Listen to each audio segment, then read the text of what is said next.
Bill hit me.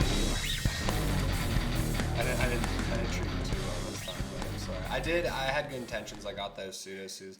So we were up in DuBois today getting, Alicia bought a car. Well, she's buying a car. She ordered a Forester, so it'll be here in a couple months. Nice. But I had her stop over at Super Sub and I grabbed some beers, and of course I forgot them because, Right. I was more worried about getting fucking studio lights and shit. Right. I mean, These are a nice addition. I think I need to get the right lights in them. These are yellow lights. So for folks, those who are tuning in, we'll have nice big bright lights next time. But right. You see what I mean? They're kind of... Yeah, they help out for sure. Because it's dark as shit over that way. Very true. Yeah. Yeah, because your apartment in general is kind of dark. Like, I always thought there was a fluorescent in here for some reason. Like, I always thought there was one big fluorescent that you just never turned on. Like a big garage light that just never... Like, kind of like how my living room lights never get turned on unless I'm looking for something. No, I took the two bulbs out of the ceiling right there that put in here. Okay. So that's what's going on here. Man, I slept in my actual bed last night and it just mangled my back. Yeah. Where do you normally sleep? On that mattress on the floor in my living room. Oh, really? Yeah, I just camp out because fucking that's where the big TV is. Dude, you're such a hooligan. It's hard to handle. I mean, what? Fucking like a nice living room camp out. I've just been doing it for like a year and a half now. And yeah, so I slept in my bed and it hurt like hell. But I'm going to keep doing it until it fucking doesn't hurt, till my body gets used to it, because I need to. I think I'll sleep better if I'm not fucking... That and like, there's an air conditioner in my room, so I can shut the door and make it way cooler than I can my whole apartment. Yeah. So... Are you going to be sticking there for a while, you think, or...? I mean, realistically, probably. It's so fucking cheap that, like... Yeah. It's so cheap, I have so many things. I have so many other things I would rather put money towards than... A fucking rent. A house or more expensive rent just to be out of town. Mm-hmm. Like, don't get me wrong, I'd love to be out of town, like, but I have no desire to fucking pay more money in rent, though. Feel ya. Because it sucks. Yeah, that's kind of where I'm at. Like, I'm ready to, like... even if I find, like, a house that I don't even like that much, like, I'm ready to just put, like, equity into it. And I know this is different than what you were just saying. Right. But, like, I want to put my money towards something that makes sense for me rather than just, like... Like, I'm paying rent for this place, and it's like, I'm not even here enough. Like, I could just get a big basement. Right. You know what I mean? Right. Oh, absolutely. I mean... Fuck, we semi-soundproofed Will's apartment, so, I mean, you know, soundproofing's not that hard. Right. Yeah. Yeah, I take it the cabin's not a permanent solution for you guys either? No, it's not that it's incredible we get to stay there, and it's a big, beautiful cabin, but it's clearly for, like, Pittsburgh people to come up and stay next to the river. Yeah, like, it's touristy as shit. Yeah, we're fucking right there on 36. There's trucks blaring all night. Yeah. There's campers. Mm-hmm. I mean, like, you're actually on a busy weekend there, it's actually, like, loud. Yeah, And I'm you're sure. like, what the fuck? Like, we're, you know what I mean? We're in the middle of the woods and it's still loud. Like, it's just... Right. But... Yeah, well, look for a place to buy. Jesus Christ. Look for a place to buy. Yeah, it's like impossible to buy a house right now. Everything's so fucking expensive. Right. Like, well, the only place you can buy a really nice house right now in this area is Marionville. There's fucking crazy, beautiful houses for like 80 grand. Why? Because no one wants to live there. That's a very good Nobody wants to point. live there. I don't want to live in Marionville. But you can find a house that's like half as nice in Brookville for twice the price. There is a really cheap house on Pickering Street right now. On the other end, like above Buffs. Yeah. I think it's like they're asking like $45,000, and it's like structurally sound, but it's like It's gonna be gutted. yeah, it's gonna need cleaned out pretty bad. But And No, I don't. I just like to shop. Right. Yeah, no, because like that's the one thing that makes me want to move out. So I live right the fuck in town. Like, Right. So. yeah, I don't know.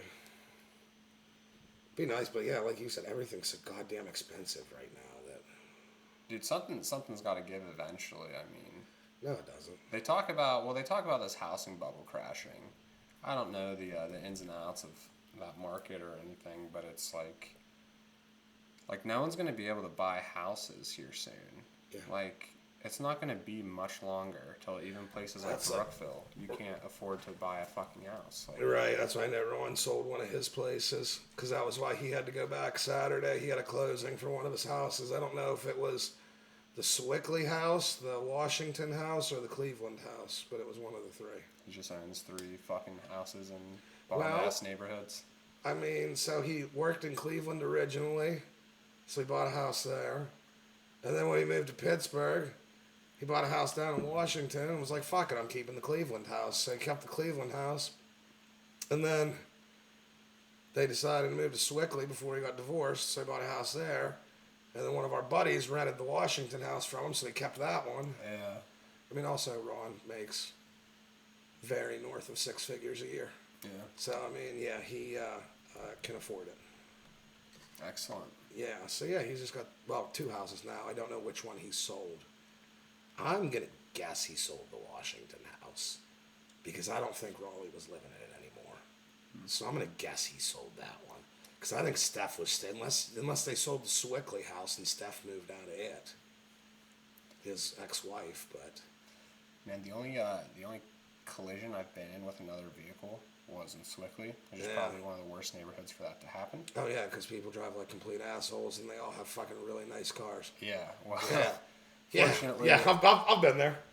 it happened to be a very docile woman that was not upset at all, and it was totally my fault. I was looking at my GPS for this Mexican restaurant because they had this really good margarita, and lo and behold, she stops at the light, and I just bump into her. I didn't know what to do because I was driving my buddy's car, and he was like drunk in the passenger seat. It was like, midday on like a Saturday or something. Right. But I just there was no damage at all in her car, so I just handed her $100 and gave her my information if she needed like more. Right. It couldn't have been $100 to fix a little chip I did in her car. Like, That's what, I was down the south side one time, and I was on like those back streets, like 15th, 16th, looking for a place to park. Like on the uphill side. yeah. I came to one of those 4-way stops, and I went to go.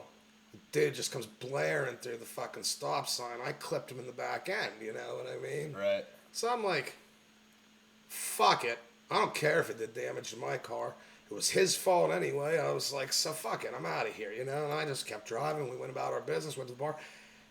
I could have stopped. I'd only had probably 5 or 6 beers by that point. I don't think I was over the legal limit or anything. So, I was fine. I was definitely fine to be driving. Did he just keep driving? But, he just absolutely kept driving. Then, a month later... He was probably more fucked up than you. I'm sure he was, and that's why he didn't stop. Except for this asshole. A month later, I get a phone call from his insurance company. Hello? Cool. Oh, excuse me. Fucking dude turned me into his insurance company and said I ran the stops, or said I hit him, and he goes, the guy on the insurance company goes, what happened to this collision? He goes, do you remember this collision? I said, oh, you mean the one where the asshole ran the stop sign and I fucking clipped him in the back end? I said, yeah, I remember that collision. I said, he ran straight through the goddamn stop sign. The guy goes, he's like, oh, okay. He's like, wow. He's like, we need to look into this a little further, we have your information. We'll get a hold of you. Okay, whatever, Been 5-6 years, haven't heard from him. Yeah. Yeah, I guarantee they called that guy back and they're like, so you ran the stop sign? Guy was like, yeah, cool. It's a good thing he doesn't turn you into his insurance. Yeah. How can you turn in anything to insurance if you don't get the police involved? Doesn't there have to be a record of it? Well, no, not really, because like I said, they called me. But that's the thing is, they called me, and I was like, oh yeah, I definitely fucking hit that guy. I was like, because he ran the goddamn stop sign, and I might have lied about having a dash cam. Yeah. So because I said I was like, I can send you the footage if you want to. I had it on my dash cam. Never heard back from him. Right. But no, there doesn't. You can do it without the cops. I've done it without the cops several times. Yeah. I mean, I got my my bumper fixed because I said I hit a tree or something. I mean, Yeah. I was sliding down backwards out of this driveway and I hit the corner of one of Rob's sheds. But yeah, and I mean, I just figured if you had an accident with another vehicle, though, you had to. No, you don't have to get the cops involved. You can get the cops involved, but you don't have to. I mean, you can sit there and exchange information turned into the insurance, and as long as you're dealing with, relatively honest people. But there's the downfall of not getting the cops involved is if you get someone shitty that fights it, then it's, what the fuck do you do? Yeah. So. Yeah, it was funny down at Greaseking was telling me he was down like cruising through Southside on his bicycle. It's so easy to hit shit down there or get hit. Like, he said he was down there on a quiet street and he was riding his bicycle. This was before he moved back up here. Mm-hmm. And some big bitch walked out in front of him and he fucking clobbered her on his bicycle. And he just got that iPhone 12 he got off me when I was fucking hawking cell phones, and he flew off his bike, and dude, this iPhone 12 was like bent like this. Oh God! It was literally like a 40-degree angle, but it was the craziest thing ever. But he tried to get money from the girl for fucking stepping out in front of him and breaking his phone, but she just didn't respond. And I'd probably do the same fucking thing, but right, yeah, it's a tough scene, I guess. It absolutely is a tough scene. Like, like I said, I've been in several accidents where, I was so pissed. I had an Escape. It was my favorite vehicle I ever had. This old guy ran into the back end of me. It was snowy as shit. He didn't hit me that hard. You know what I mean? Like, I was pretty calm about it. Like, I made sure he was all right. Like, yeah. So, anyway, his insurance guy looks at it, and they cut me a check, and cool. All it did was put a dent in the fucking tailgate of the thing. So, like, I just cashed the fucking check and had a lot of fun and left the dent in the tailgate. Like, I gave a fuck, you know what I mean? The problem was I got hit then again about a month later by a kid with his permit and his mom. And again, it was snowy. They were coming down a hill. I was at the bottom of the hill. Like, they just slid into me. There was nothing they could do, you know what I mean? But the problem was, the second time I got hit, it fucking crinkled the floor of the trunk, like the back end of those things. Well, those Escapes are all fucking unibody, I think. So, like, really? I had to put a whole new body on it. So they were basically just like, yeah, we're totaling this fucking thing. And I was just like, I fucking hate you guys. Like, I really like this car. I'm like, what happens if I don't total it? They're like, you can drive it until your inspection sticker runs out. He goes, but it won't get inspected. I'm like, oh, fuck. And he goes, I see you're not from Pittsburgh. He goes, I can tell you one thing right now. He goes, there's a record of this accident. So if you try to go somewhere and get it inspected and they put a sticker on it and you get pulled over after this accident, he goes, you and that garage are both fucked. Yeah. I'm like, huh. So you seem to have figured out my plan already. Like, well, shit. So I had to total the thing. I got more than I paid for out of it. Actually, I got a lot more than I paid for out of it. You consider the other insurance check I got too. Yeah. But it sucked then because I bought a fucking Jeep, which, I mean, it was a 99, so it ran like hell for a 99, but it was still a 99. Like, it was not a great vehicle, but then I lost my license for 5 years very shortly after that. Yeah, it happens. So, my favorite vehicle ever was still that Ford Ranger. Yeah. That 90. It was a 99, little 5-speed. It wobbled out over 55 miles per hour, but I cruised in that going back and forth from State College hundreds of times, dude. Right. It was awesome. Yeah. Yeah,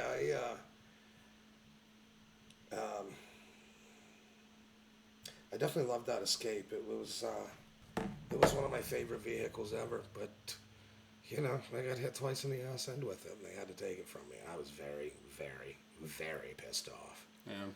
But, yeah, like I said, I got that Jeep, which the guy bought the Jeep off of, like, there was a transmission problem with it, too, and he just fucking took it back and fixed it and then gave it back to me and, like, didn't charge me anything, so that was nice of him. But I almost bought, do you remember those Pontiac Aztecs? Those, like, polygon looking pieces of shit. They were like, they came up, they had a back window in them that came at like 120-degree angle. Yeah. That like you opened up like the hatch. And my cousin had, and this is the reason I didn't buy it, because my cousin had one.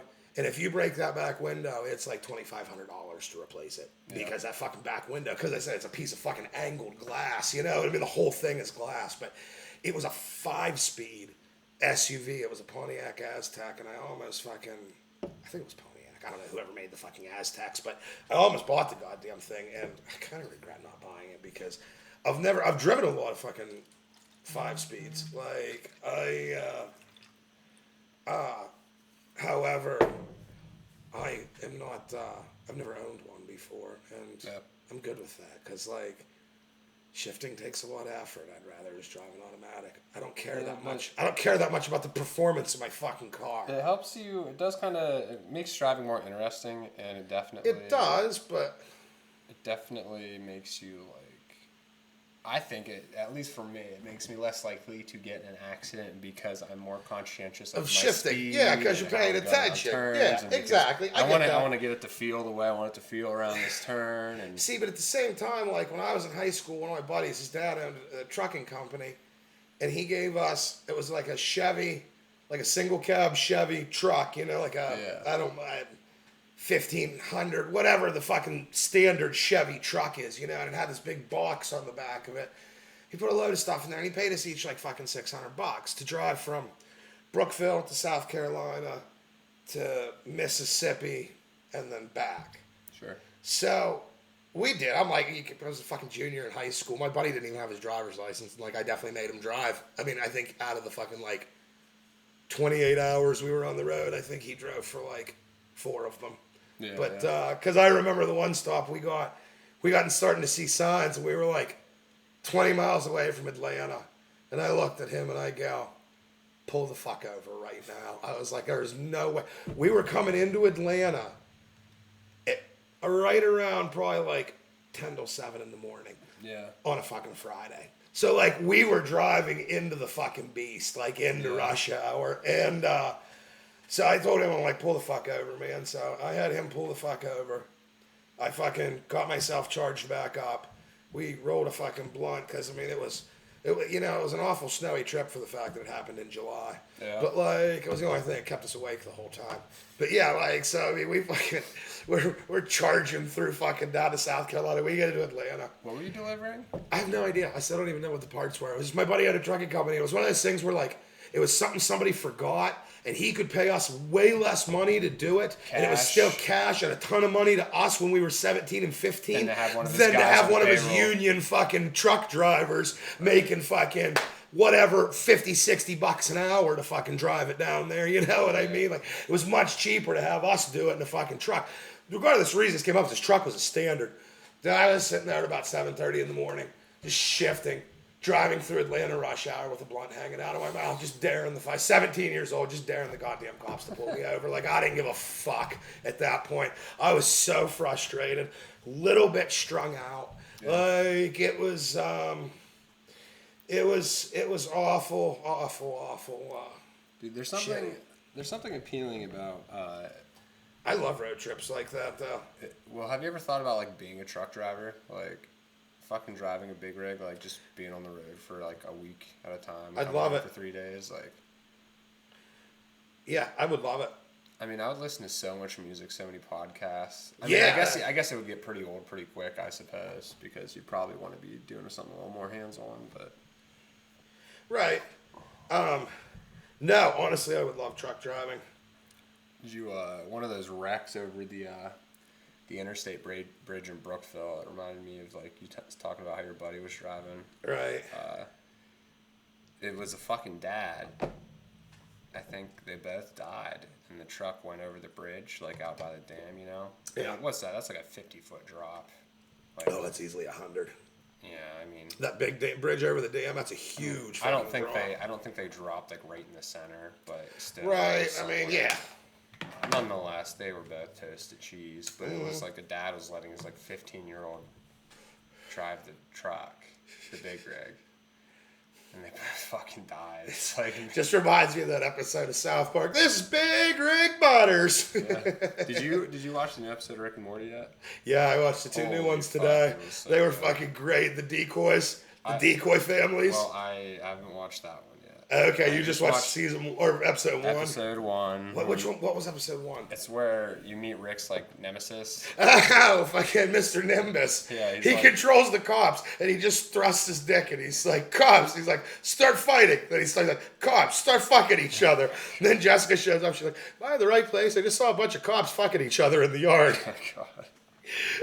I just No, love it's that fucking great. He's like this like metrosexual and it's proposed to Beth and Jay. Yeah, they try to back out in the end, and he's like, no backing out. Like he opens the door. He's like, you guys having second thoughts?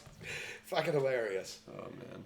Yeah, dude, I feel like this season's already going to be better than season 4. Season 4 was good, but I liked season 4. Fucking, it wasn't smart. Honest to God, one of my favorite like little throwaway gags of season 4 was the post-credits scene where Summer and her friend are listening to snake jazz, and she's dancing around. She's like, "Yeah, I'm all about snake jazz now," and she's like,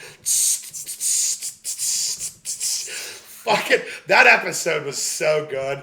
The snake episode, it was like a play on like Terminator. Like Edge of Tomorrow and fucking it was like every time traveling sci-fi movie out there. Yeah, I like the dragon episode. Oh yeah, slut dragons. The wizard's like hitting the dragon, slut. Yeah, slut. Because he broke his soul bond with. Right. One more guy. What's the one? So what dragon's name? Like, you haven't came out of your masturbation cave in years. Oh, Shadowjacker. That was his name. What's that old... there's this old fucking like fantasy film where it's about this dragon and he forms like a really like strong bond with the human. Dragonheart. Dragonheart, yeah. It's like there's actually 3 of them. Really? They actually made 2 sequels. So the sequels for those are like... the first one had like Kevin Costner or something like that in it, like a big name actor, you know? Yeah. The like second and third one were like straight to DVD pieces of shit. Yeah. And they're real bad. But no, because Dragonheart's one of my favorite movies ever. I love that movie.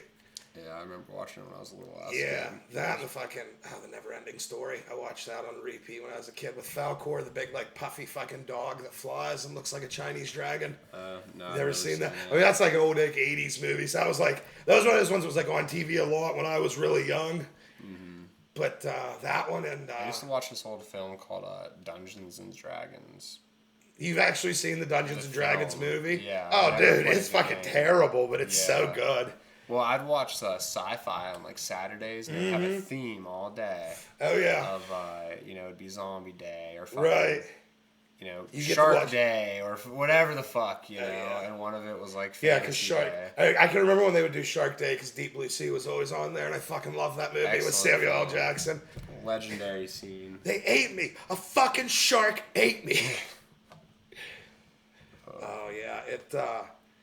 Yeah. There was a lot of those. Like, did you ever watch like The Dark Crystal when you were a kid? Oh yeah. Or Labyrinth? Any of those? I've never seen Labyrinth. You've never seen Labyrinth with David Bowie? No. Oh, dude, it's David Bowie and the Muppets. Like, really? It's like it's a Jim Henson film. It's Dark Crystal I think Dark Crystal is the sequel to Labyrinth. But yeah, the first one's called Labyrinth, and it's got David Bowie in it, dressed as like a space wizard. They have a Dark Crystal series on Netflix. Yeah, I haven't watched it yet. I watched one episode of it, and it was actually like interesting, but like I couldn't get anyone to watch it with me. Like Alicia's not, she's not giving in and watching that kind of shit with me, which is fine. Right, right. I just watched 1 or 2 episodes of it. But. Yeah, I haven't got around to that one yet. I know that, like I said, the Dark Crystal and Labyrinth and just the Muppet Show in general was one of my favorite things ever. Like, I fucking loved the Muppet Show when I was a kid. I remember going to, I don't know if it was Disney or Universal Studios. I think it was MGM in Disney World when I was a kid, though, and they had, like, the set for the Muppet Show and shit, and it was fucking awesome. Oh, it was Disney, because they also had this big maze theme like this big themed maze. It was Honey, I Shrunk the Kids. So there was like ant tunnels and shit and giant ants. It was fucking awesome. Like, I would still go to Disney World right now and have the most fun ever. I've never been. Really? Dude, I mean, I hear it's just hell to work there, but like, it really is so much fun to go. Yeah, I do hear it's hell to work there. Visit good old Mauschwitz. There's no good big company to like work for that is like, you know, grunt labor type of stuff, you know. No, and you know, Walt Disney, he did famously hate the Jews. He was honestly, him and Henry Ford were like, oh yeah. Jew hating homies, like. Right, and that's I don't remember where I heard it for the first time. It was either a TV show or a comedian or something. But here in Disney World called Mauschwitz is still one of the funniest things I've ever fucking heard. Like, it just kills me. I want to say it was an episode of like Family Guy or something stupid like that. It's like exceptionally hilarious because like they put effort into taking their old like their films now, and they'll put like trigger warnings on Disney Plus before like. Oh yeah. Like I watched this old film. It was the Alley Cats. Yeah. Yeah, well, they have the one cat has big teeth and laughs like it's like mocking Asians or whatever. Yeah. And it gives you a trigger warning over it, which is fine, but whatever. But like the foundation of the company, like this guy hated the Jews, man. Oh yeah, well that's so just like this is all just like that's like just are you gonna cancel your company? Like why don't you change the name from Disney to something else? This guy was a literal Nazi. Right. Yeah. So like you can like bitch about like things like that, but like literally the name of your company is after a dude that was an anti-Semite. Like, yeah, like, granted. And see, there's the thing right there. It's like, you know. It's all just like money. I still love Michael Jackson's music, even though he was, let's face it, probably one of the worst pedophile pieces of shit on the planet. I mean, you know what I mean? There's proof, there's no proof, you know what I mean? But it's one of those things where, like, sometimes... There are horrible people in every genre and group of life. And that's like, it's like when I try to get across to my dad when he'll, you know, when we talk politics and he'll bring up, I'll be like, dude, I realize there are shitty liberals and shitty socialists and shitty Republicans. There's shitty everybody. And there's decent everybody. But there's more shitbags than there are, like, you know what I mean? But like, that's the thing. It's like, there are some very talented people who are very fucking horrible people. I mean, I know, like, lately, like, Courtney Love has been blasting on Instagram and shit. She's been blasting fucking Trent Reznor. Because apparently, and I know, there's no proof to this, there's nothing, you know what I mean? But it's just Courtney Love saying, like, there's, like, 13, 14, 15-year-old little girls that they fucked up for life by fucking them backstage at 9 Inch Nails concerts and shit, like, you know? And it's funny because, honest to God, you know, as much as people hate Courtney Love, her career got ruined because of speaking up. Because, you know what I mean? Because of what people do right now. Because I can remember, it was when I was a kid, I was in high school, right? 7th, 8th, 9th grade, something like that. But I can remember watching one of the awards show, MTV, something like that, you know? And they asked Courtney Love, they're like, you know, for upcoming female stars, what advice do you have to give to them? And her exact response was, if you're ever invited to a hotel party with Harvey Weinstein, don't fucking go. Were the exact words she said on live fucking TV. Yeah. And it's like, that ruined... Hole was not a band a week after that. The band broke up. She did not... I mean, she was nothing after that. Like, they completely fucking ruined her career. Whoever... She's just ahead of the game. Yeah, like... but she's always been one to speak up against people that, like... You know, she toured with or Kurt toured with. They were just shitty people, you know? And that's like... I mean, dude, look at Marilyn Manson. I love Manson's music. Jesus Christ, dude's got a fucking double-digit amount of fucking sexual assault charges against him. Well, you look at all these, like, insanely creative and just, you know... There's a little bit of fucking crazy in there. That's why they're that creative. Yeah, you don't make art or films or music that without is, being like, nuts. Really boundary-pushing. Without being a little fucking boundary-pushing and nuts. Exactly. Yeah. Like... So it's kind of like, do you want to ever, like... Yeah, and I don't think you need to sacrifice one for the other, but like it's like were you really surprised when Marilyn Manson, the guy up there, like claiming to be the Antichrist, claiming to have removed ribs so he could suck his own dick, had fucking sexual assault charges? You think no, this I guy wasn't didn't kick surprised like at all. beat up women and shit? Yeah, like, of well, course. and that's he like did. what was it? It was a fucking. There was some porn star he dated in the '90s. It was like something Von Tess, like Dita Von Tess or something like that. But he dated this like porn star in the '90s. And I'm good for the moment. I'm gonna grab one of those creamy ales next. Yeah. But and he dated this porn star, and like she came out to Rolling Stone magazine and was like, "Oh yeah, he beat the fuck out of me." The difference being, of course, I'm pretty sure she enjoyed it. Yeah. But then like after that, he got into relationships, and that's like. I can remember like Rose McGowan when he was dating her, like seeing pictures of them and her wearing big fucking sunglasses. Like it's generally the I got a black eye style. Back to Michael Jackson. I think Chris Rock has a bit where he was talking about how like, you know, Michael Jackson was on 60 Minutes and the host was like doing everything in his power to make Michael seem like a normal well-adjusted person, exactly. Right? And he was going off about how there's nothing wrong to share a bed with children. And And the joke was, like, he was defending Michael Jackson. And then, but he was like, but there's no fucking way I'd let my kids sleep with him. Right. It was just funny. Yeah, no, that's like, you know, it's funny 'cause it's like, speaking of defending, it's like, I can remember the one Dave Chappelle sketch. They're going through like jury selection, and it's like all these white people, and Dave's in the jury selection. He's like, guilty. Then they go and do jury selection for him for O.J. Simpson, and he goes, and the lawyer goes, completely off the record, do you think O.J. did it? And he's like, sits there for a minute, and he goes, sir, my blackness will not allow me to comment on that. Like, and it's just funny because, I mean, that motherfucker wrote a book called What If I Did It? And detailed exactly how he did it. I mean, it was whatever. I don't know. Like it was a revenge. It was the black the juice was loose. I mean, yeah. And I mean, it wasn't. I don't know. I honestly don't know much about the case or anything. But like, what a crazy. Well, the thing is, there was actually a lot of like.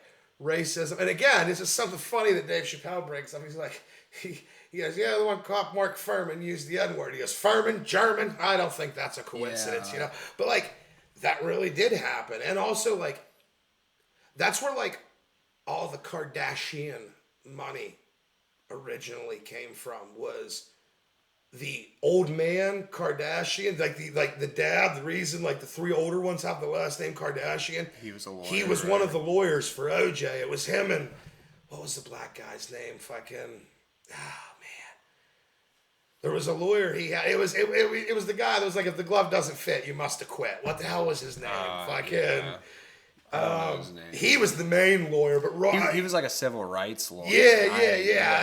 And then like very high profile. Right, and then like the Kardashian, I think his name was Rob, but the Kardashian guy was like the actual like defense attorney. He was like the actual like criminal defense attorney. Like, but like, what the hell was his name?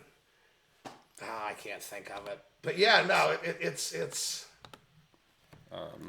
Man, how do we get off on fucking O.J. Simpson? Like... I don't know. I actually just watched there's this YouTube channel called Infographics where they just do like little animated videos about like culture and science and things like that. Yeah. And I watched like a video on O.J. Simpson and it about the case and everything, and it did talk about that lawyer.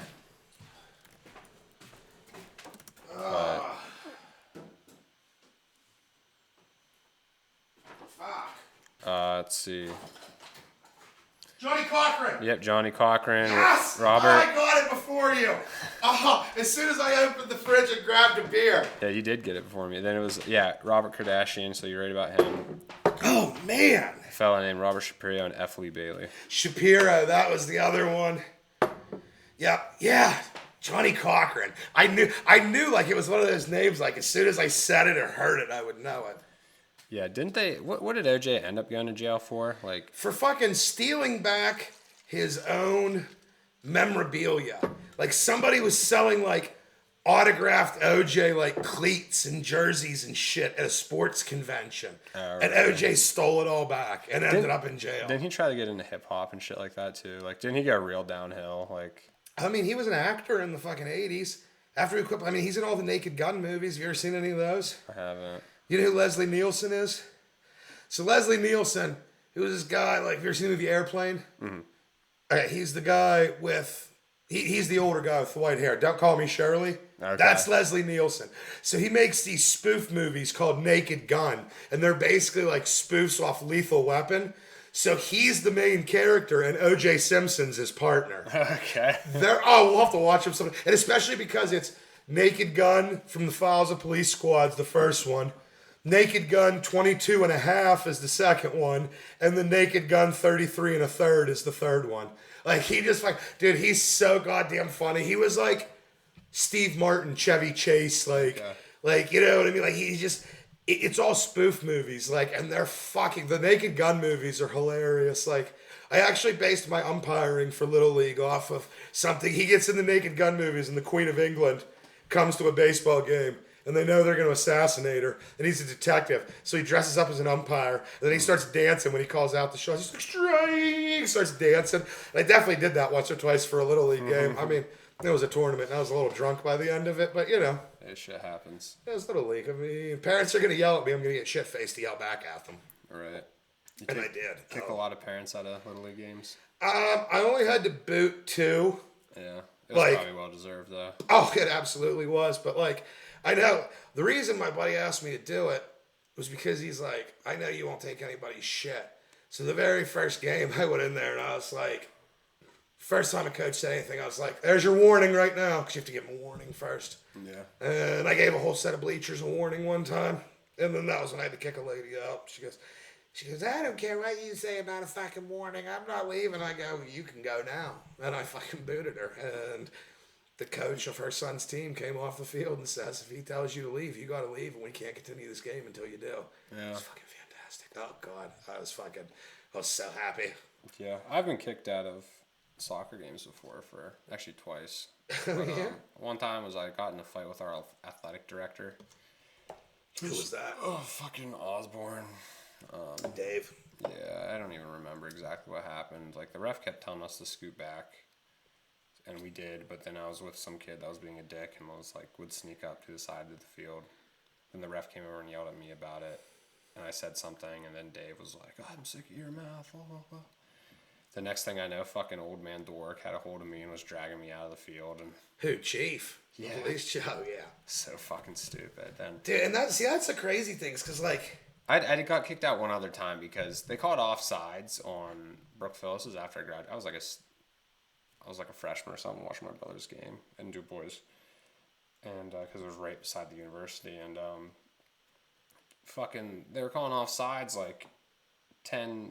They had to be 20 feet behind the fucking the line, calling offsides on these kids. I'm like, you couldn't even see the play from your angle, because no ref would have called that offsides. Like, I made a very valid point. Like, you weren't even close to the play. How can you call that?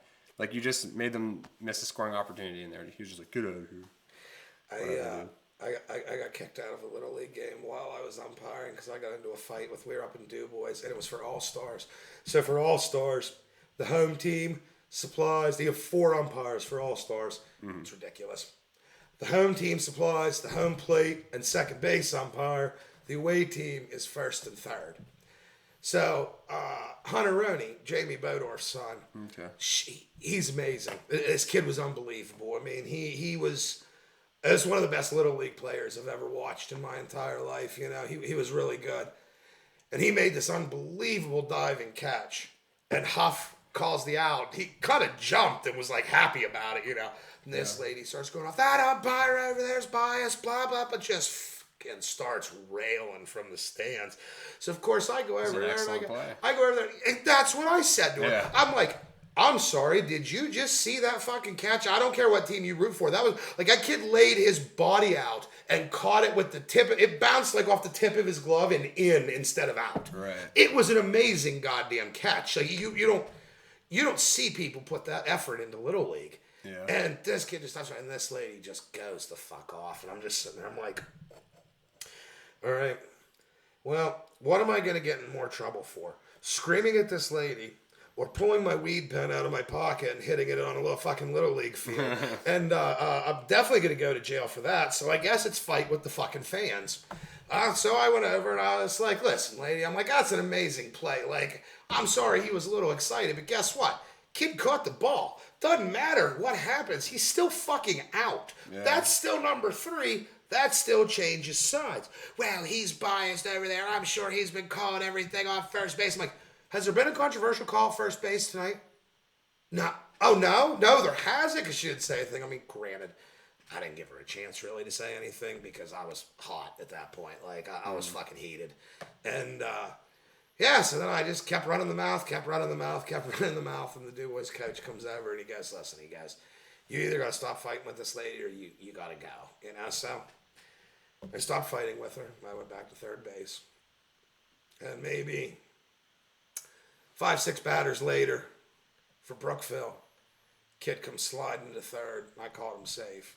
He kicked up a big dust cloud. He was very safe, though. His foot was definitely on the bag. Mm-hmm. And this same lady just flips the fuck out screaming at me, and I couldn't hold it back anymore. I just... Bitch, I called him fucking safe because he was fucking... Just started railing. Like, these kids definitely heard some words they had never heard before, unless their parents beat them. And, like, I went ballistic. And, yeah, they definitely had the cops in there to tell me I had to leave. So, and, of course, I couldn't drive at the time, so I had to go sit in Huff's fucking Blazer to wait for him to finish the game. That sucks. Yeah, I mean, listen, she deserved it. I probably should have been even more horrible to her than I was. But, you know... Yeah. It's for the chillins. I try to keep the horrible in. I'll tell you what, though, like, I've had all-star games, though. I've had Brookville parents fucking scream at me. There's the one parent, her kid's like 16 now. She still, to this day, bitches at me about a call I made when he was like 10 in All-Stars in Punxsy. And it's like... Who cares, dude? He was out. I called him out. Like, she was like, no.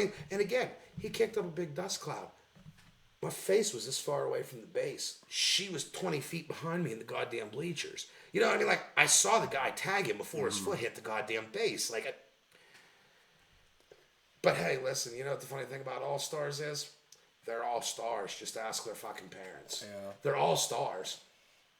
I mean, they're just the starriest of stars. Like, every kid's unique and special. And wonderful and See, I think, like, the thing about baseball is the rules are pretty, like, simple, I feel like. You just have to have the angle to see the play.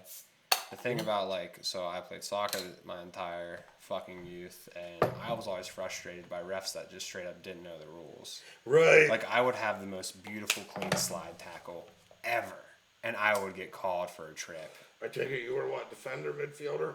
I was like a wing usually, so, like, I did both. Right. So, like, I would set up, like, a scoring opportunity. I mean, if I was in the right place in the right time, like, I think my senior those year. Are delicious. Oh, those are pretty good. A little bit cinnamon-y kind of. Yeah. Those have been sitting in the fridge for a while, but. I mean, vanilla, apple juice, cinnamon. Oh my. But allspice. I believe that's Mrs. Dash. I believe they put the Lady Dash in this. Yeah. That's not bad at all. But nonetheless, that always kind of made me want to be a soccer coach because, like, I knew I could do it. Because you'd get fucking ejected. A coach or a ref? A ref, rather. I was saying, yeah, you said a coach. I was like, fuck that. You'd just get ejected fighting with the goddamn refs. Yeah, but, like, a ref because, like, I actually know the rules. Like, these goons just straight up would just. Like, you'd see a ref walk in. I mean, like, dude, not this guy. Dude. I mean, see, here's the thing you don't understand is, I learned this when I umpired. They're either volunteers or very lowly paid. You know what I mean? Like, I think in soccer they pay like $25-30 a game. Like, exactly, it's not. So I mean, that's what, like, you're not attracting fucking quality fucking referees. Exactly. Like, and that's the thing. It's like, you know, people bitch me about calling umpire calls. Like the one kid was in my grade. I went to high school with him. You know what I mean? Like, he was one of the coaches because his son played. And you know what's funny? His son was one of the best pitchers ever. Every time his fucking dad had to work overtime and didn't show up for the game. Every time his dad was there, he got in his fucking head and this kid was pulling like the second inning. Every time his old man wasn't there, this kid pitched, I mean, damn near perfect games. He was great. But his old man was just up his ass the whole time. But anyway, he bitched at me about a call. And like I told him, I said, man, I played baseball when I was younger. I said, I haven't been on a goddamn baseball field in 15 years. My buddy just, well, probably 10 years at that point. Like, my buddy just asked me to help him out and umpire. I just know the rules a little. Like, I'm not a professional umpire, you know what I mean? Like, I'm coming to help out because I live 20 feet away above Irma's, and I don't have anything better to do. And I'll come get some free chili cheese dogs and $20 all day. Yeah. Like, you know what I mean? You're going to pay me $20 to go fucking yell at parents in Little League game and give me free chili cheese dogs? I'm in. Like, so I used to wear sandals when I'd umpire out in the field. And when we went to All-Stars, they told me, they're like, you can't wear your sandals. And I looked at them, I go, well, yes, I can. I'm going to. And this one's on me. I deserved it. This kid definitely cracked one right down the third baseline when we were up in Punxsy. Came right off my pinky toe and fucking smashed it to shit. Oh, God. It was like a line drive, and it went to go bounce and skip down the foul line, and it cracked me right like in the side of like the pinky toe, like right in the top of my foot. I was like, all right, cool. So no more sandals. Like, we're not wearing sandals anymore. You guys got me. You got me on board with your no sandals thing. Tough scene. It was a tough scene. But I need to get another tattoo. I haven't done one in a while.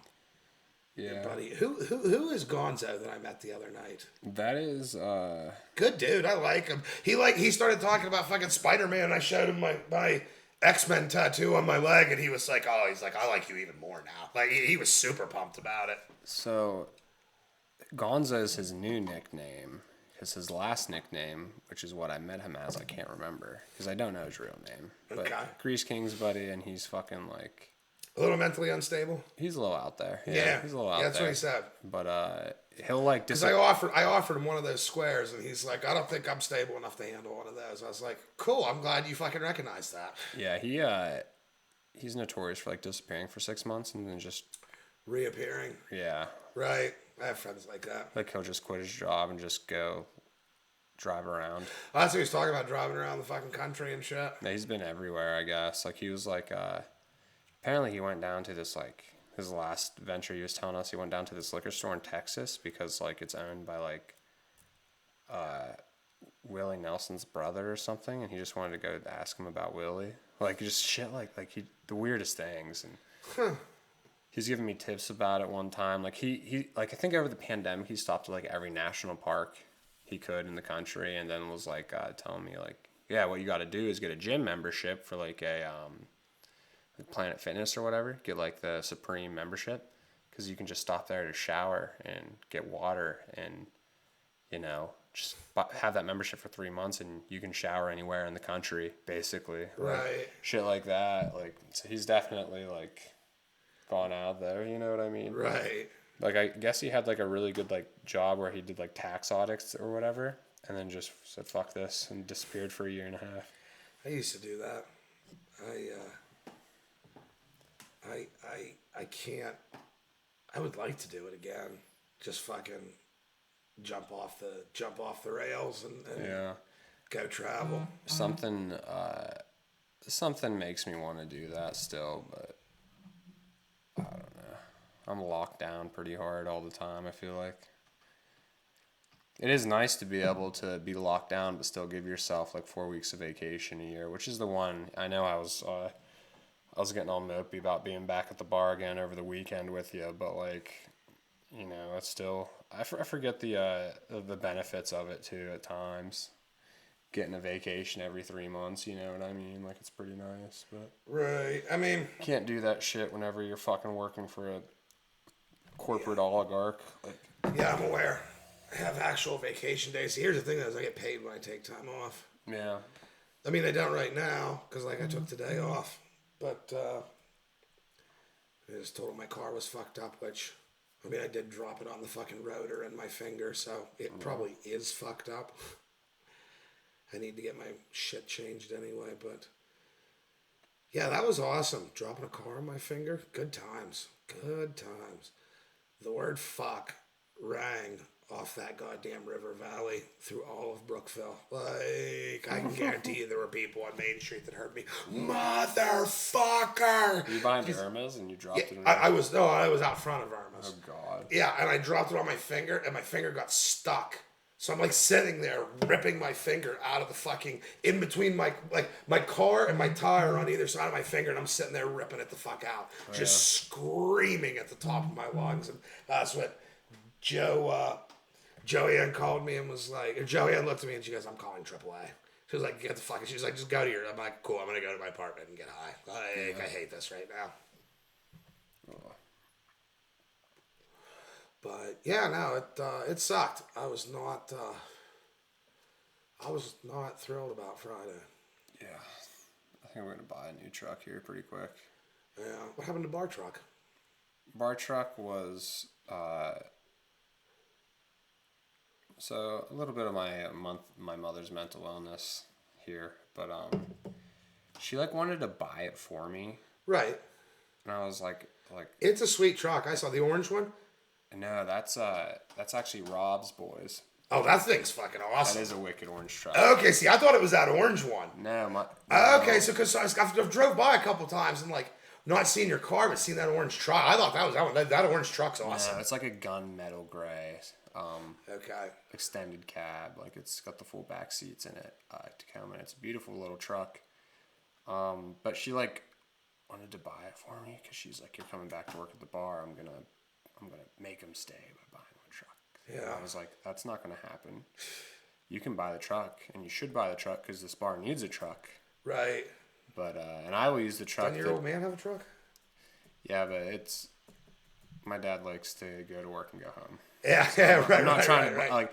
He will let me bum his truck for anything ever, but like I ain't trying to bug him, you know. Right. See, that's like I like my old man has. We call it just a truck. Yeah. So he has his truck, his nice that brand new F-150, and then he has like he bought it from like an auction of like old work vehicles. It's like your single cab standard fucking work truck. Yeah, just to throw in wood or drive it across town. Exactly. Well, and you know why that is? So we heat our house with wood. Mm-hmm. And the one day my old man and I are out at the fucking, he goes somewhere out like on 36 towards Punxsy to get this firewood. It's like $50 for a fucking truckload. It's a great deal. You know what I mean? it's stack that bitch as high as it'll go, you know what I mean? But so we were out there the one day and he took his brand new F-150 out there. And this was either the gold one or the green one. I can't remember. I think it was the gold one. But anyway, so we take this truck out there, you know. The whole time he's looking at me, he goes, watch where you're throwing those logs. He goes, they bounce. I don't want you hitting one of those windows. Blah, blah, blah. Watch where you throw those logs. Yeah. Big George tosses one of the logs. It bounces, goes straight through the automatically opening fucking back window of the truck. I mean, just shatters it. I fell in the fucking snow laughing. I was dying. And Big George was so pissed. It was just like, I mean, you gave me at least a 45-minute lecture about not throwing a fucking log through that window, and then you just did it. Like, but that was why he always had a work truck when he worked for Palo, you know? Mm-hmm. So he's used to having a work truck. So he went and got a fucking work truck. And yeah. One of the scariest moments in my young life was I was fucking... my parents' house was heated with firewood as well, and we kept the firewood away from the house, and then one of our tasks growing up was in the winter we'd gotta get firewood, right? Wheelbarrow it in and stack it in the basement. See, we have, if you ever been out to my parents' house, that nice little like brick wall right by the pool there. Yeah. Like that lattice that's on the side there, underneath there is where we keep all the firewood. Yeah. And there's a garage door there because our garage used to be the basement before Dad put that garage on. By the way, that garage is bigger than the actual house. It is a huge garage. It's nice as fuck. Yeah, it's bigger than the actual house. When I buy a house here in the next 2 or 3 years, I will have a garage. It doesn't even have to be that big. Right. I have to have a garage. Right. Oh, absolutely. Because I have to have something to do projects in. Yeah, exactly. I have to have yeah, exactly. And that's what... Yeah, that's what my old man has. But anyways, we were throwing firewood into the basement. We have like a latch that opens up and toss wood down in. And I would toss it down in, and then Jimmy would take it and stack it up. Well, I was sitting there just launching it in, like not thinking.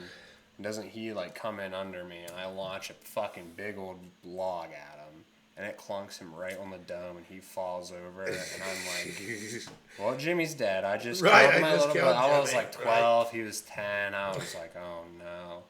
And he laid there for 2 seconds, and I was like, he's fucking dead. And then he starts screaming, like bloody murder, and that was the most relieving scream. Right. Like, he is alive and well, yeah. and the world He might be pissed, fine. but he's alive. Yeah, like, he might not be able to spell his name anymore, but all will be well. Yeah. Yeah. Oh, shit. But. Yeah. Yeah, we, oh man, childhood traumas, there were a lot, because there were, my mom's side of the family, there were, as far as the cousins go, there were 3 boys and then my sister. Yeah. So she was the only girl, so she was special for some reason. I don't know why. And everyone treated her as such, and quite frankly, most of the rest of us got sick of it. I know though that like our childhood Christmases, somebody left with a black eye every year. Yeah. Like we'd go out to my grandma's, we'd all stay the night, we'd all wake up in the morning, we'd open presents. Then we'd all, like, all the kids would get downstairs to the basement to, like, the kids' room, you know, while the adults sat upstairs and got shit-faced and cooked dinner. And, yeah, I mean, there was definitely a black eye every year. My cousin hit me in the knee. We were playing, the one year we were playing Guard the Castle. You remember that from elementary school? Yeah. Fill the 2-liter full of rocks and, yeah, kickball. We were playing Guard the Castle in, like, a 10-by-10 room with a fucking 6.5-foot ceiling. Yeah. So, like, the second you went to go kick a ball away from that castle, it fucking bounced off the ceiling and caught somebody somewhere they didn't like it. I went to go kick one, and I got the perfect amount of lift on it. And I cracked my little cousin right in the face with a dodgeball, and it fucking threw him backwards. He hit his head off the fucking carpet, which was, you know, the shittiest, thinnest carpet ever over cement. Same thing with Jimmy. Like, I thought I killed him. I'm like, oh my god, he's dead. He's dead. He woke up and he looks at me, and this, honestly, this is one of the reasons I really always liked him. He looked at me and he goes, well, fuck, you didn't have to kick it right at me. He was like 10. Like, it was fantastic. Oh, family Christmas is fucking, me and my cousin Cheech getting into the Mad Dog 2021 year. That was a good one. I think we were like 12, 13. The best one is so I'm not allowed at my Orange Mad Dog. What's up? I said my stomach turns thinking about Orange Mad Dog. Oh, my stomach turns thinking about any Mad Dog. It's so gross. The orange, yeah, it was like mango something or other. It was awful. Yeah. So gross. The pink one was, or no, the purple one's the one that always got me because it was like grape something. Yeah. And it was like the shittiest grape juice you've ever had. But oh yeah, my older cousin and I, we are not allowed at my mom's side's family reunions anymore. And it was one of the greatest. I mean, it was awesome. I was 17, he was 18. We showed up fucking hammered fucking drunk at this family reunion. And I mean, there's probably 100, 150 people there. Like the Oak side of the family, they all like to get together and not party. Yeah. Like, they all like to get together in huge groups. Imagine. Hey, now, they all like to get together in huge groups with no alcohol. And we used to do it out at Clear Creek all the time. It was terrible. So me and my cousin, she wasted as fuck the one year. Well, my one aunt, her son was like 5 or 6 at the time. I definitely fell into the table and fucking knocked, like somebody was like refilling the punch cooler, so the lid was like just sitting on top of it. I definitely knocked a 5-gallon jug of punch onto this fucking 6-year-old's head. Like, just covered this fucking kid and punched the kid's fucking screaming. Like, so regardless, my cousin and I leave. We go to my parents' house. We wait there because I know that my grandma is coming to just lay the hammer on us. Like, we know it's coming. We know that if we hide from grandma, it's even worse. So just take it. You know what I mean? Grandma shows up at my mom and dad's house. And she looks at us and she goes, I can't believe you two would show up there that drunk. She goes, keep in mind, I was 17. She wasn't mad because I was drunk. She was mad because I showed up at the family reunion drunk. Yeah. If I'd have just been sitting around drunk somewhere else, destroying somebody else's shit, she'd have been fine with it. Regardless, though, she looks at, she goes, I hope you know they don't ever want you to come back to the family reunions again. My dad, he just couldn't help himself, and you could hear it under his breath. He just goes, oh, you lucky motherfuckers. And my grandma heard it, just stared him down. My dad, like, just stopped immediately, because it's my mom's mom, you know. Yeah, so that's his mother-in-law, like, he just stopped. I was like, oh, George. We did it. We don't have to go to those shitty family reunions anymore, but you do! Was your grandma the hammer in the family? Or? She was the subtle hammer. She knew how to she knew how to psychologically damage people. She didn't really have to yell. She didn't really have to scream, but she could get you to do whatever she wanted to. Like, I was always scared of my Aunt Carrie. She would. Is that Leland's mom? Mm-hmm. Yeah. Not after, like, this is before. Right. But damn, one time we got stoned up the road. It was at Tyler Craig's house, who's now in jail for slinging fentanyl. But yeah, I was gonna say I knew I heard that name before. Nonetheless, he lived two miles up the road, and I mean, we got so stoned that, like, I remember leaving and being like, I mean, we were so stoned for being, 16 or 17. Right. So I remember driving and thinking that I was flying down the roller coaster, and really I was going like 20 miles per hour. And just going into the house and just being terrified. And just, she would ask us, like, what were you boys doing? Where were you? Why are you coming home at 2 a.m.? You shouldn't be driving after. They just start grilling us with, like, little subtle, like, little questions. Just they just dig. They just dig. Trying to get us to slip up. Yep. And we were just like, so I'm sorry, okay, I'm just so tired. We have to go to bed right now. Like, I'm sorry. We'll talk about what we did in the morning. Like, just let's go to bed. And then the one kid got into the house that we were with. It was like Leland, me, Dakota. Jimmy might have been there. Someone else, I don't remember. But Dakota fell right when we walked in the door. No, Dakota Kellenberger. Okay. Kid falls asleep, like, passes out and, like, lays down right in the entranceway of the house. I'm like, dude, you cannot. Right. She will fucking skin us alive if she finds out we're high. Like, we have to get upstairs right. One time we were out partying, and I was actually, like, my friend group, we were always at the parties, but we were very good about a DD. Like, we were very responsible partiers until we were all 21. But, right. So we always had a DD. So, like, there's no reason not to let us go party. Just let us do our thing. Like, we're actually being safe, Did I hit? And I was DDing one night, or maybe Leland was, doesn't matter, but we ended up crashing at Jesse's place in Hunter's Grove. And she was hammered and pissed off because she knew we weren't where we said we were going to be. Aunt Carrie. Oh, okay. So she shows up at Jesse's house at 2 a.m., rips the door open, starts screaming at me and, like, 5 of our friends. Leland was there, of course, too, but, like, she'd fucking hunt us down, dude. If she caught wind that we were doing something we shouldn't have been doing. You know what I mean? Oh, that's wild, man. Yeah. I'll never forget the one time we had fishing camp. I was probably 14 at the time, something like that. I was young. But Josh Lipford had piled through my aunt's window. It's Brent's son that owns a canoe rental right there by you guys. Yeah. So he's the one that passed away, but we were partying down at my cousin's house, and he fucking dives through my Aunt Kathy's window at 5:30 in the morning, wasted as fuck, all the way through the window, worms his way into the bed in between my aunt and uncle. My aunt wakes up, my uncle wakes up. They both look at Lipper and they go, "Fuck are you doing here?" And Lipper just looks to him and goes, "Well, I'm kind of drunk and I need a place to lay down." They go, "But your son fucked an orange girl last night. She was real orange." And then he just passed out in the middle of the bed. So it was this girl that I went to high school with. I think she was my grade. She might be a year old. Regardless, she was like fake tanning since she was 10. So she was orange as fuck with bleachy blonde hair. And he just crawled in bed in between the two of them. He's like, "Well, your son fucked an orange girl last night. I just passed out." Like, my favorite thing about girls tanning in high school was, like, the girls that were blonde where like their hair was so much lighter than their skin, Oh, but they yeah. were still white girls.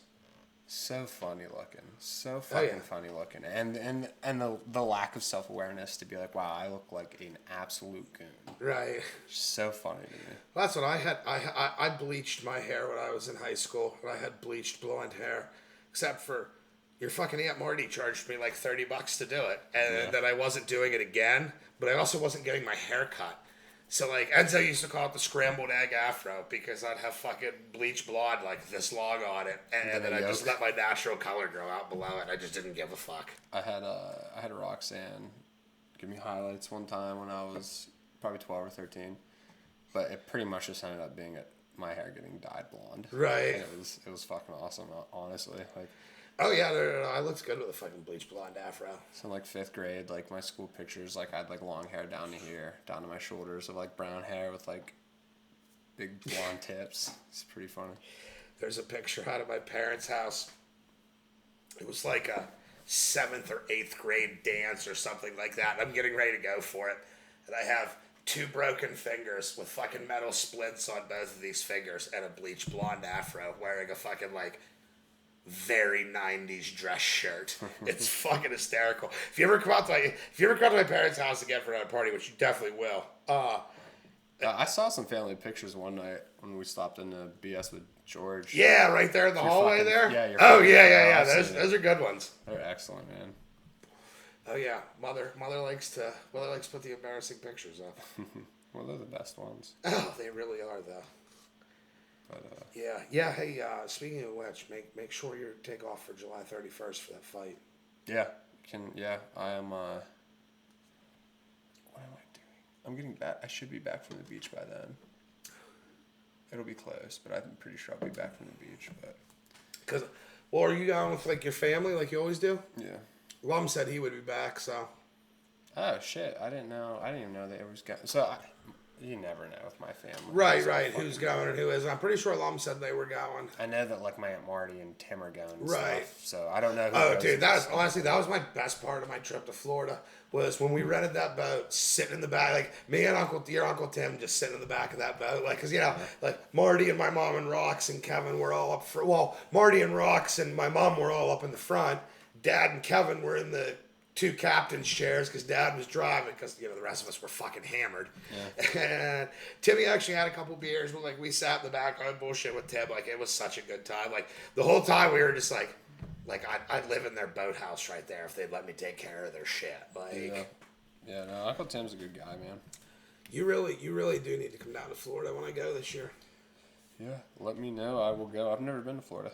It's like I said, where my parents are at. It's fun because I don't know if you can get a DUI in a golf cart, but I sure fucking tried. I mean, like I said, I was driving around without the headlights on the one night with my phone fucking tacked to the front of the golf cart with the fucking light on my phone, just driving shit-faced. Right. Had a speaker, had a nice little speaker sitting in the fucking, had a nice little Bluetooth speaker sitting in there, just jamming out, driving around the goddamn neighborhood hammered.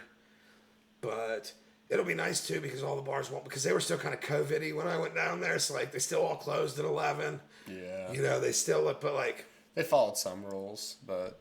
Oh, we ripped down there though. They kind of, Florida like notoriously did their own thing. They were kind of just like. You know what? It's funny. They broke the rules very slightly. Yeah. Like they did not like wow out like Texas, for instance. Texas wilded the fuck out. Like my buddy Skiba had come back up here. He was living in Texas and he had come back up here. We went out down in Pittsburgh the one weekend and like all the COVID protocols were in and he was just, his mind was blown by how like, cause he's like, oh yeah, everything's full go down in Texas. Like I'm still a little sketchy down in Pittsburgh, like because I'm over it. I got my fucking vaccine. I don't want to have to wear a mask anymore. Right. I didn't get no needle shot in my arm that they developed in fucking 5 minutes for no reason. Like, you know, I don't want to have to wear a mask anymore. So I walk into a place and I'll get screamed at. And I'm like, God damn it. Like, just weird. I don't know. Like, yeah, I don't know. Pittsburgh's not too bad. I don't know. Last time we were down there, it wasn't too bad. Like, we didn't wear a mask in anywhere, and that was in, February, I think. oh, really? Yeah, no, we were all through downtown. We didn't wear a mask in anywhere. Because I had mine with me. So I went into a couple pizza shops. I guess I didn't really go into bars or anything. Well, because I had mine with me, and I did wear it into one bar. The one girl goes, I smell weed, or one waitress. And I was like, oh, that's my mess. That's my bad. Because I definitely fucking blew a bunch of weed hits through it beforehand. Yeah. So, well, because it didn't smell good. It was in my back pocket, and I had sweated on it. So it didn't smell good. So I fucking remedied that by smoking like a bowl and a half and blowing the smoke through it. Oh, that's hilarious. Because it smelled like weed. It was fantastic. I could have, I guess, just washed it, but, you know. I think that was the weekend I lost that mask. I don't know. That was the weekend we were walking through the fucking strip district, and my buddy stops and goes, hey, man, where are you guys going? We're like, the next bar you told us to go to. What do you mean where we go? And he's standing there with a cell phone with a bunch of lines chalked out on it. He's like, oh, I mean, we got to do this in the alley before we go. I'm like, Oh, God. all right. Broad daylight alley lines it is. Like, Love to see it. then we went and ate a bunch of fucking oysters at Woolies. That's where I got on the cider kick, because they had a fucking 10% Concord grape cider from Arsenal, and it was absolutely fucking delicious. And I drank 3 of them, and it got me way drunk. Oh, okay, I had a shot as well, but it got me way drunker than any of the beers did the rest of the day. I'm a whore for grape flavored anything. Oh yeah, me too. I love grape. I like the artificial grape, whereas no, but usually that's. I love purple drank, dude. It's the best. Oh, purple drank. Yeah. Have you ever had the real purple drank with the fucking liquid painkiller in it? Like. So. Have I had lean? Is Yeah. that what you're talking about? No, Yeah. I haven't. But I've had grape flavored bullshit that was delicious. Dude. So we made it when I was in high school. My buddy comes up to one time. He goes, I got a bunch of these. You want any of them? And you know, like the little to-go cups we use for sauce with the lids on them? Yeah. He had a bunch of those little fucking 2-ounce solo cups filled with this purple liquid. It was fucking promethazine, which is a liquid painkiller. Yeah. So we made fucking lean the one night, and we put vodka and liquid painkiller and grape juice into fucking drinks. Are you supposed to put liquor or booze in with lean? No, you're not supposed to. Lean's supposed to just be like Sprite and yeah. cough syrup, right? Isn't that what lean is? It's so promethazine is in cough syrup. It's the drug out of it. It's a liquid painkiller. It's the same as like Dilaudid. It's the same as like when you see somebody in the hospital where they've got the button that gives them a liquid painkiller. It's the same as that. Okay. So he brought that shit up one night, and we made vodka and grape juice with liquid painkiller in it, and it was maybe one of the best nights in college I've ever had. I was a fucking mess. I was a just drugged out fucking. Honestly, the only time I can think of that was actually better was my freshman year.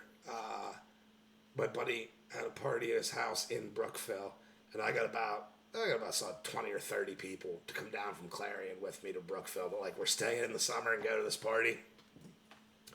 This girl shows up and she goes, I got an ounce of fucking opium. Oh, God. You ever smoked opium before? Like pure opium? Yes. No. So opium is like... I didn't know that was even a thing people did.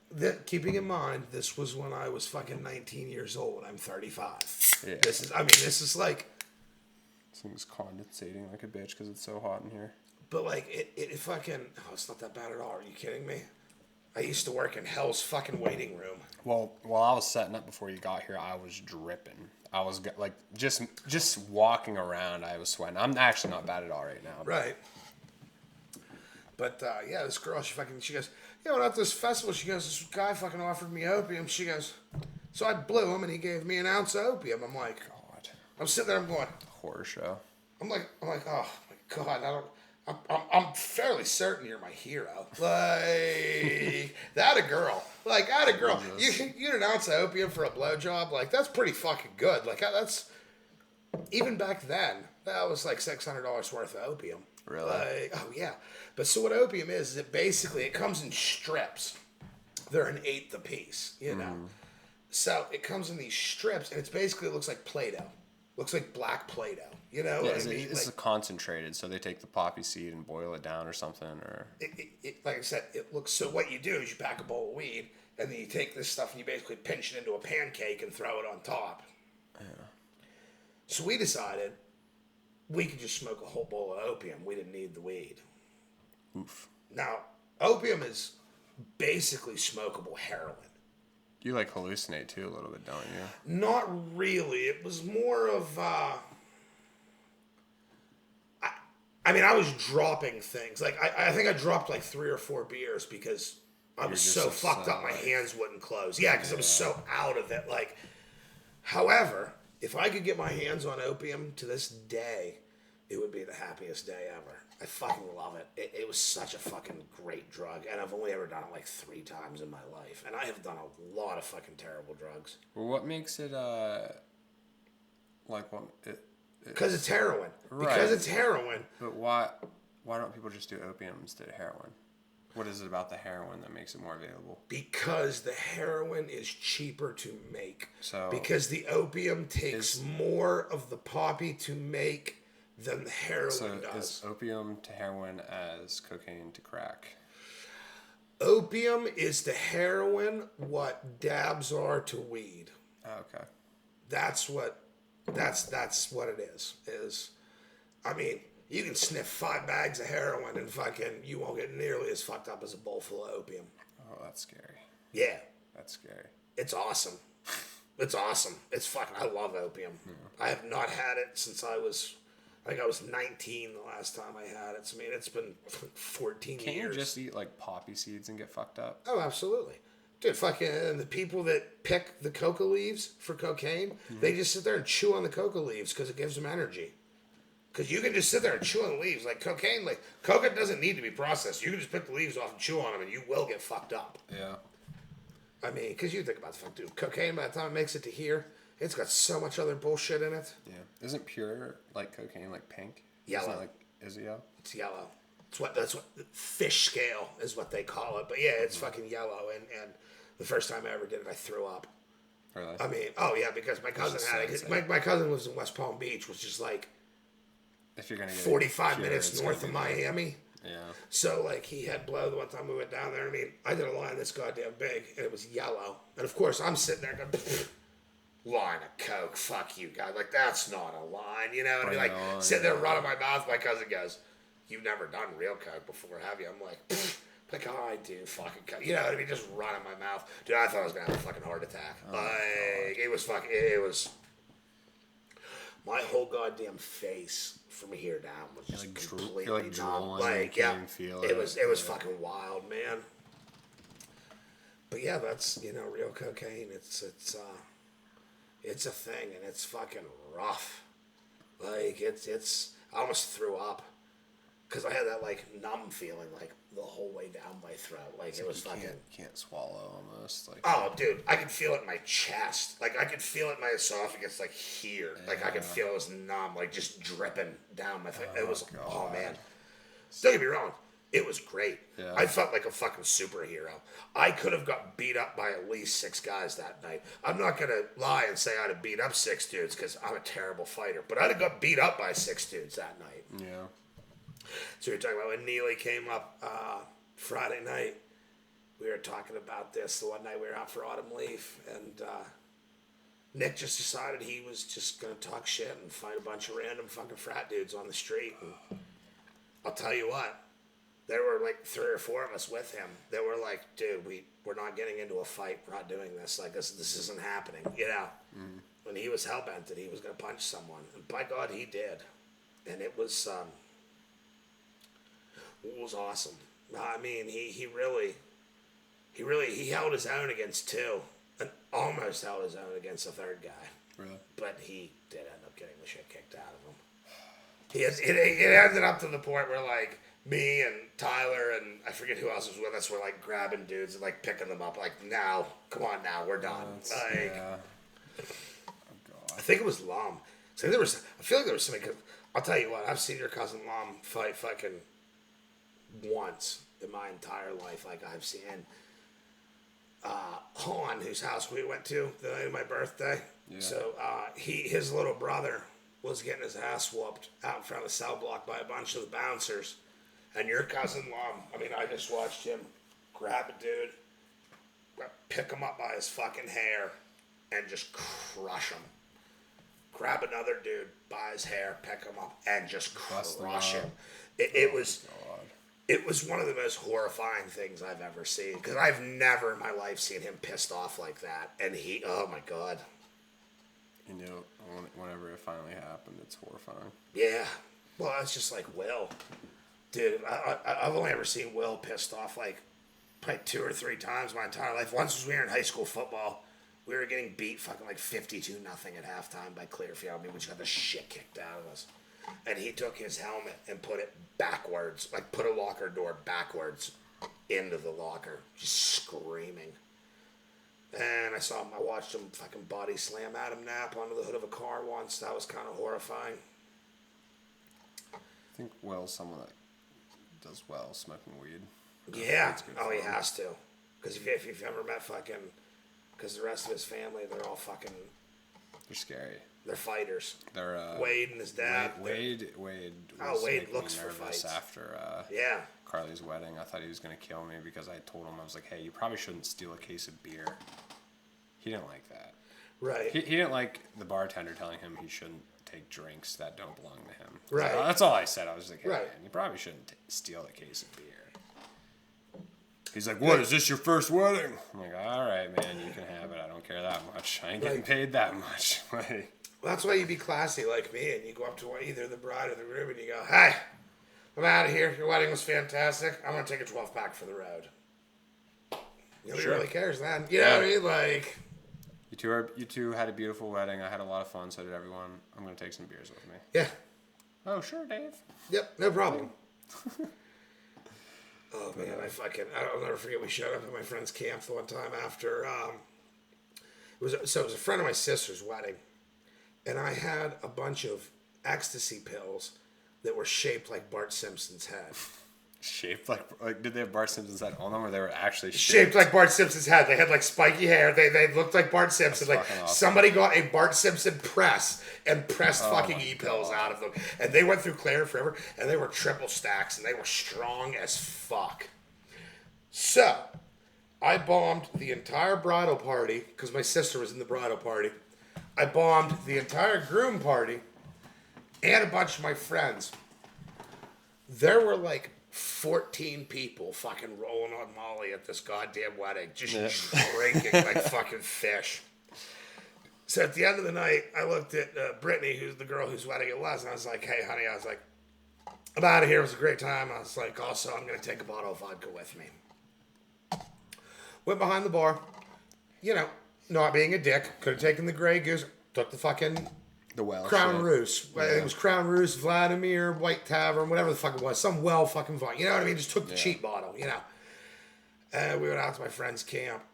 And I was walking across. There's like a little bridge that goes across a swamp. And it's about this big, you know what I mean? Just big enough that, like, if I get a good step, I can step across it. I did not get a good step. Oh, God. There is still a sandal about 3 feet down in that mud to this day. That fucking exists in that fucking swamp. Like, that sandal's still there. Yeah. Because I pulled my leg out. Find it in 1,000 years. So. Yeah. Yeah. To be like, what kind of savage had feet like these? Because I do. I wear a ridiculous. I wear a 14. Actually, I wear a 14, 15. They're gonna overestimate the size of the human race because exactly. They're like Jesus. They're like Jesus Christ. Were they all monsters like this? They're big fucking. They're gonna devolve into a race of Enzos. And they're like Jesus Christ. Look at these. They used to be giants. Is that why we have giants in mythical lore? Not even that's the thing with mythical lore. It's like. It's in Christian lore too. I know, but that's the thing. Is like.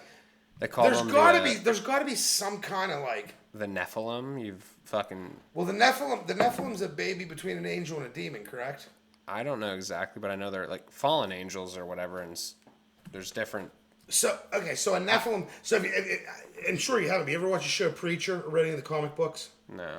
Okay, so the show was done by Seth Rogen and Evan Goldberg, who's like the director of like. All of Seth Rogen's movies, they're buddies. They do all their shit together. But anyway, so they recreated this comic, and it was called Preacher. And what it was this preacher from Southern Texas, and Dominic Cooper played the preacher, who was fantastic. but he got the voice of God stuck in him. He got a Nephilim stuck in him. And a Nephilim was a combination of an angel and a demon. But basically, he could tell people what to do with the voice of God, and he could control them. And it was fantastic. He went back to his hunky family in fucking South Carolina, or in Louisiana, I mean, and his grandma was a fucking voodoo witch that sacrificed people and had lived for 200 years or some such shit. It was fucking wild. Right. Like, it was so good, though. Preacher, it's on fucking Hulu. You gotta watch it, man. It's fantastic. It's awesome. It's so good. Like, in the comic book's even better. There's a kid that tries to commit suicide, and he fails, so they have to surgically put his face back together. And he blew off like half of his face, so they stretched the skin, so his face looks like an asshole, and they call him Arseface. Oof. Yeah. So is this Marvel or something? Like, no, it was DC. Well, it was Vertigo comic originally, which got bought by DC. Yeah. Or no, it was Dark Horse comic originally, which got bought by DC. But it was, like in the comics, like Arseface becomes a rock star, mumbling out of his fucking like spitty asshole mouth, like, and he ends up the preacher uses the voice of God and tells him to go to hell, and ends up sending him to hell. Yeah. And then him and Hitler escape, and Hitler's working at a subway, and it's he has a name tag that says Adolf at a subway, and he just works. It's fucking wild. You gotta watch it. I used to get into heated debates with a good friend of mine named Taylor Cudworth. I don't know if you ever met him, but he was always he's like a young world creationist. Like, he thinks the Earth is like 6,000 years old. Yikes! But you wouldn't know that about him unless you specifically asked him. Like, he's not like a lunatic conservative or anything. Sorry, I keep drinking all your scotch, but please do. That shit's been sitting on that fridge for 3 years, bro. Like, you're it's doing me a awful. favor because I felt bad throwing it away. But he fucking introduced me to the concept of the Nephilim, and like he's really conspiratorially minded, and we'd get in arguments about the existence of the Nephilim. And according to him, the Nephilim were just like pretty much just giants, and they found remains of them. There's a government cover up because the Nephilim are a cross. It's a child of a cross between an angel and a demon. Sure, but apparently they roam the earth unlike regular demons. So when you'd find a body of a human that's 20 feet tall, it was a Nephilim, according to him at least. And there's certain like websites you'd find according to there's. And I mean, hey, there's enough people that believe that there's a website on it. 7 foot tall people existed back in the day, but basketball didn't. We didn't have a place to put them. Yeah. I mean, gladiators, I guess. Imagine how great basketball would be if they were even taller, bro. Ooh, dude, speaking of ancient Rome and everything, so I saw today, they're coming out with a show on HBO called Domina. Domina. And Domina was the name for the wife of an incredibly important person in Roman society. So this show is based off the wife of Julius Caesar, off Augustus Caesar. When I was in it's going to be fantastic. I'm so excited. Because you ever watch the show Rome on HBO? No. Dude, you have HBO Max, right? Yes, you got to watch Rome. It's absolutely, it is one of the best shows. That and, I mean, The Wire. Yeah, I keep hearing The Wire. I'm watching House of Cards right now. I can't, I've tried. I just can't get into it. It just doesn't catch me.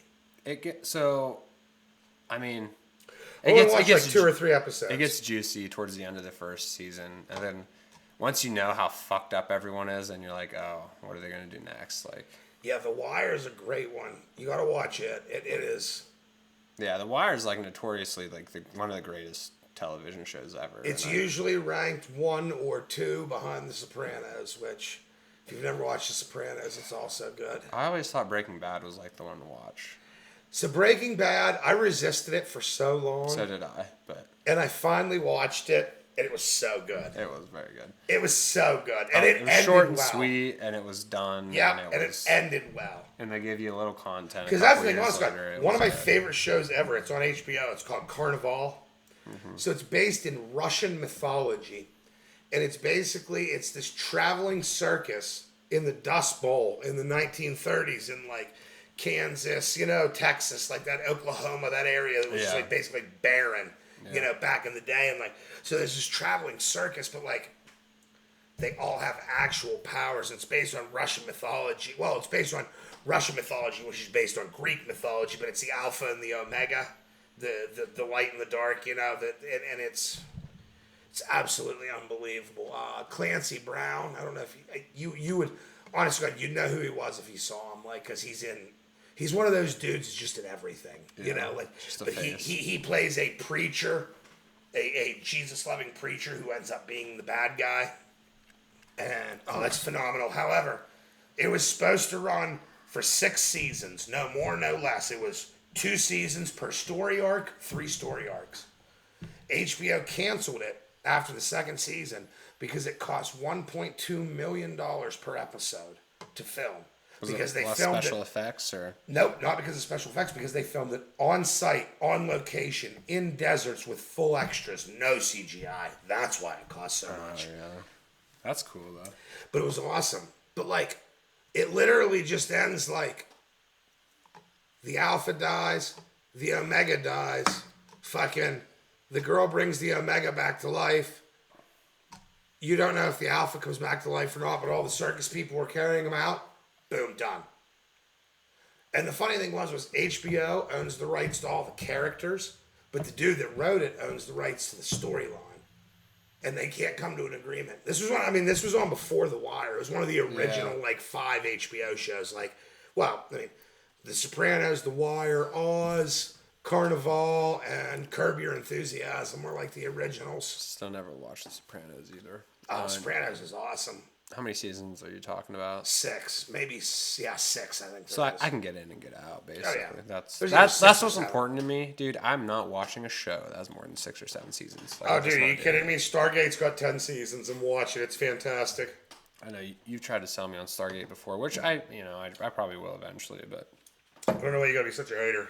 I'm not a hater. I'm just haters gonna hate, lovers wanna love, and I don't even want. None of the above. I want to piss on you. All right. Well, listen, we're closing in at an hour and a half here. Yeah, I figured we had to really be ripping at this point. Yeah. It takes a good 20 minutes to get in the groove. I feel like at least it has, since basically it's when the booze kicks in. But right. Yeah, we're an hour and a half in. So this is gonna be the first official episode. You think so? I think it should be. And because we gotta start pumping out content because we have a lot of fans. I've had a lot of people at the Hourglass asking about when the next episode is. I know we do. We got to do this. We got to do this, what, every Monday? I mean, I would be down for a once a week type of thing, but even once every 2 weeks, we weren't bad with it. Yeah, maybe what I'm thinking is like going forward, I'll start like finding like in YouTube, find funny articles, funny memes, something to fucking talk about too. Even as icebreakers until we get into our groove or something. Definitely Pawn Jam for anyone that's listening. We will do a live episode from Pawn Jam. Yeah, I think like Saturday afternoon we should fucking set up on the stage and just do a live one. Yeah, that'd be insane. Hey Jenny, did you hear that? We're doing a live Pawn Jam. So if you're coming home, you're definitely, you have to be on the show. Oh, that would be wicked. So we'll definitely do a Pawn Jam episode. Let's try to get 2 or 3 in before then. So Pawn Jam is basically a month and 2 weeks away. We can at least get 2 or 3 in before then. Yeah, but if you want to try to do every Monday night, I'd really enjoy it. Because that's what we need is a schedule. But yeah, let's talk about keep your eye open for funny memes or articles and shit. We'll fucking talk about. I do love Kitchen Confidential on Reddit because it just embodies everything of working in a kitchen. You're just like, oh god, I've been there before. Yeah. I love all the dudes up at Bev Air that are just like, oh god, you have no idea how hot it's gonna get in here. I was like, you don't even know what hot is, motherfucker.